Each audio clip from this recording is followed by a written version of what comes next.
This is Tim Bryce with my column titled Understanding Business Process Design. There are several interpretations of business process design, which is concerned with devising a cost-effective solution for the various tasks to be performed in a business.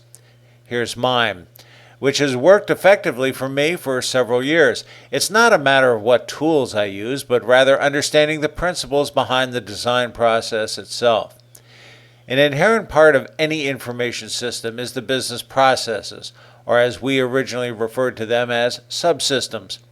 An information system consists of two or more of these business processes representing how information is used to support the actions and decisions of a business, be it a commercial enterprise or a not-for-profit institution, such as a government agency. Actually, an information system is a grouping of processes dedicated to a specific purpose, such as to serve the needs of accounting, payroll, manufacturing, order processing, customer service, and so on.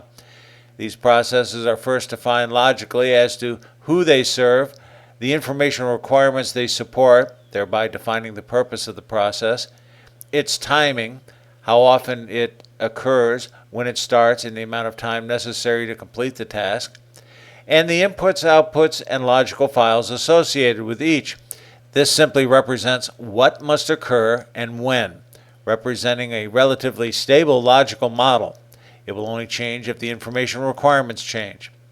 Consider payroll, for example, something we've been processing in different physical forms for many years, yet the logical model is stable. To illustrate, we have employee setup or termination, reporting of hours worked, reported either on a daily, weekly, or monthly basis, employee payment, government reporting, and so on. These processes do not change as much as you think. However, the physical implementation of each process does. For example, payroll used to be implemented manually using ledgers and spreadsheets. Then computerized versions implemented the processes on mainframes, minis, and personal computers. And now we hear of cloud implementations. Yet the basic logical processes remain the same. So when we discuss business process design, we're actually discussing its physical implementation. The logical design of the subsystem, of course, should be considered a precursor.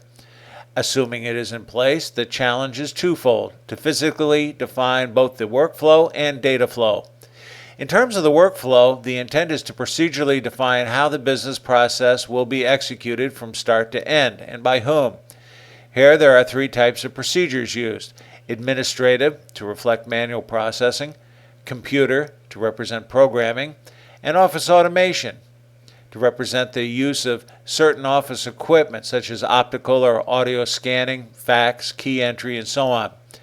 Within a business process, there must be one or more administrative or office automation procedures and one or no computer procedures. In other words, a manually implemented business process. The basic processing constructs in the workflow are sequence, meaning linear processing; iteration, meaning repetition; and choice, meaning selection.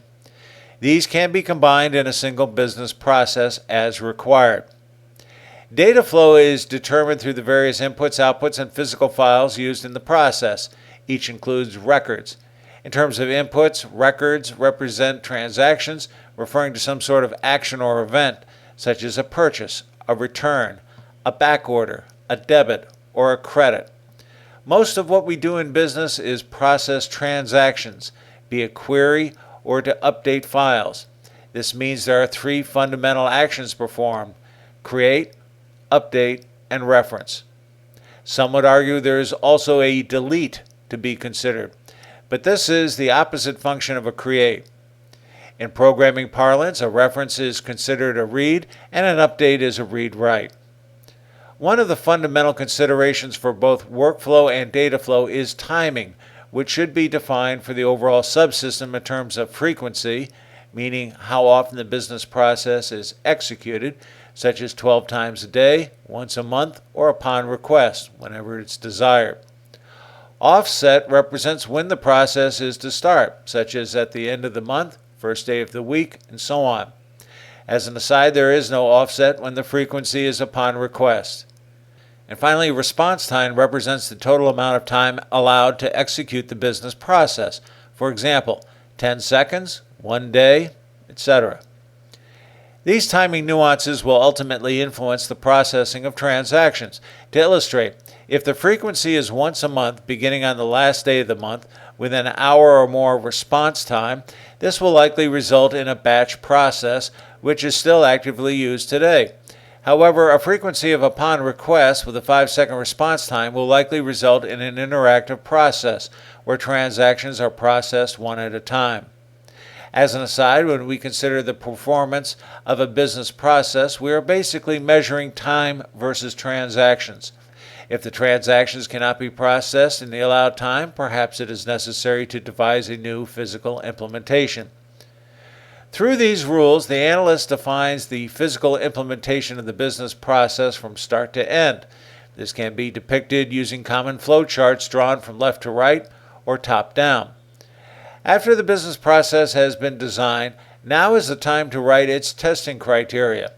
This will be used after the administrative and office automation procedures have been detailed in terms of steps in execution, and the software engineering for the computer procedure has been written and tested.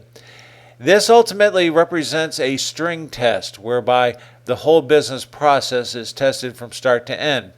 In addition to basic testing procedures, the criteria should also specify default values for data to assume, invalid values, and the conditions for resulting error warning and information messages. Bottom line, the analyst's objective in business process design is to devise the most cost-effective physical solution to satisfy the logical specifications of the overall subsystem. Business process design is less about knowing what tools to use to physically design the process, but rather having the analyst know more about the logical specifications and the mechanics of design, the methodology. To me, I look upon such work as more of a science as opposed to an art form. You can only treat it as a science if you are willing to define your terms and principles. When this is done, you can go even further by automating the design process, not just by pretty pictures, but by automatically deducing the design based on specifications, also known as inference. Friends, keep the faith. This is Tim Bryce in Palm Harbor, Florida. Follow me on the internet at timbryce.com.